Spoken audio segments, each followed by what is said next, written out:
Sebelum membahas materi tentang Republik Indonesia Serikat, kami akan menjelaskan perbedaan antara negara serikat dan negara kesatuan. Negara kesatuan adalah bentuk negara yang merdeka dan berdaulat, di mana keseluruhan negara dikuasai hanya oleh satu pemerintah pusat saja.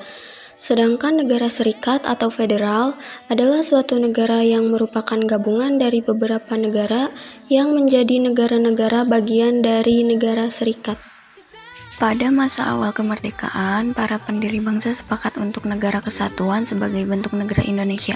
Namun, agresi militer yang dilakukan oleh Belanda memaksa pemimpin Indonesia memilih bentuk negara serikat sesuai perjanjian konferensi Meja Bundar. Setelah perjanjian konferensi Meja Bundar, Indonesia resmi berubah menjadi Republik Indonesia Serikat.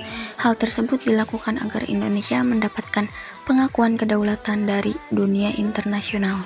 Pada 23 Agustus sampai 2 November 1949, KMB diselenggarakan di negeri Belanda, tepatnya di Den Haag.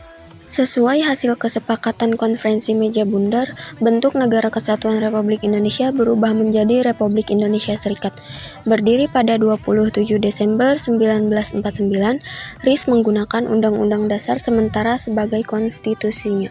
Setelah menjadi Republik Indonesia Serikat, wilayah Indonesia ternyata dibagi menjadi 7 negara bagian dan 9 satuan kenegaraan. Berikut ini daftar bagian dan satuan kenegaraannya.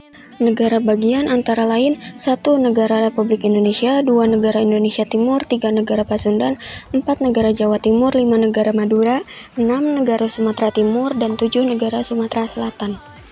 Satuan kenegaraan antara lain 1 Jawa Tengah, 2 Kalimantan Barat, 3 Dayak Besar, 4 daerah Banjar, 5 Kalimantan Tenggara, 6 Kalimantan Timur, 7 Bangka, 8 Belitung, dan yang terakhir Riau.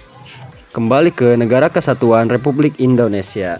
Bentuk negara Republik Indonesia Serikat atau RIS tidak bertahan lama karena tidak sesuai dengan cita-cita kesatuan dan persatuan bangsa Indonesia.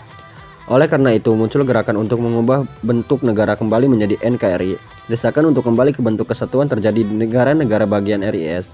Negara-negara bagian RIS satu persatu membubarkan diri dan memutuskan bergabung dengan Republik Indonesia. Pemimpin Partai Masyumi yaitu Muhammad Natsir merasa hasil KMB seperti langkah Belanda untuk memecah Indonesia.